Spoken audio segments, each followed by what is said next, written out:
Hola a todos, mi nombre es Carlos Andrés Aristizábal del grado 9.2 y el día de hoy voy a sustentar las respuestas de mi actividad sobre los fenómenos ondulatorios.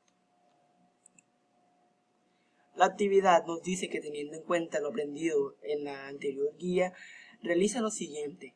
Señala con una flecha de color amarillo las líneas que representen el fenómeno de la reflexión.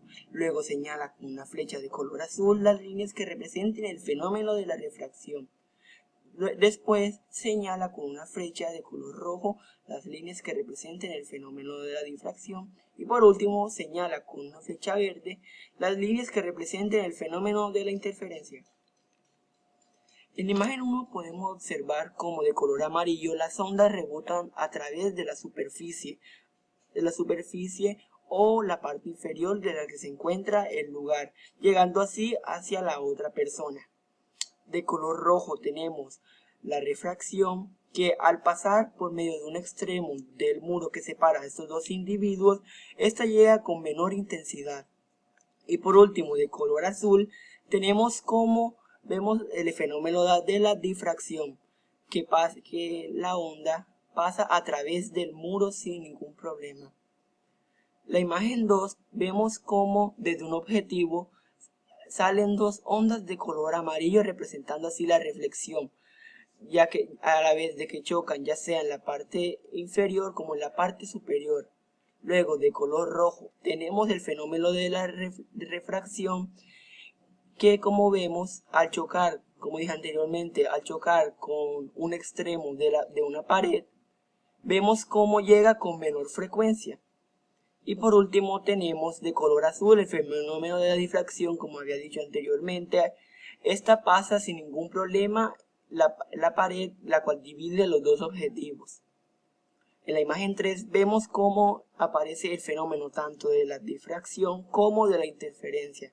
De las zonas de color verde tenemos la interferencia, ya que después de que la onda de luz solar al proyectarse a través y al pasar sobre los obstáculos o orificios que presentan las paredes, vemos cómo estas ondas se interfieren entre ellas mismas. Y de color rojo tenemos la difracción, que luego al pasar por una apertura y luego al chocar con otra, vemos cómo se difiere en 7 diferentes partes, logrando 7 diferentes partes claras. Características de cada fenómeno ondulatorio. En la reflexión, que es el cambio de un rayo de una onda que ocurre en superficie de separación entre dos medios, de tal forma que regresa al medio inicial. Así como vimos en el anterior ejemplo, vemos cómo esa onda al chocar con una superficie llega normalmente. Un breve ejemplo sería que cuando estamos con una linterna y la proyectamos frente a un espejo, vemos cómo se proyecta en la parte de atrás de forma clara. En la refracción es el cambio de dirección que experimenta una onda al pasar por medio de un material a otro. Un breve ejemplo sería que cuando ponemos un lápiz dentro de un vaso con agua, vemos como si se partiera, pero en vez de partirse, este lápiz cambia de dirección gracias a que pasa a través de un medio. Difracción. La difracción es un fenómeno característico de las ondas. Este se basa en el curvado o esparcido de las ondas que encuentran un obstáculo o al atravesar una rendija.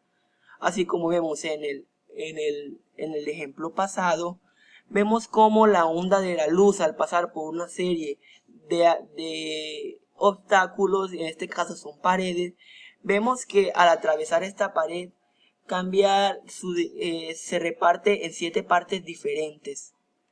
Por último tenemos a la interferencia, que es un fenómeno en el cual dos o más ondas se superponen para formar una onda resultante de mayor o menor amplitud. Un breve ejemplo de esto sería cuando hay dos equipos de sonido a la misma vez sonando. Entonces a alguien se le es difícil diferenciar cuál es la canción que se está escuchando en ese momento. Muchas gracias por la atención prestada.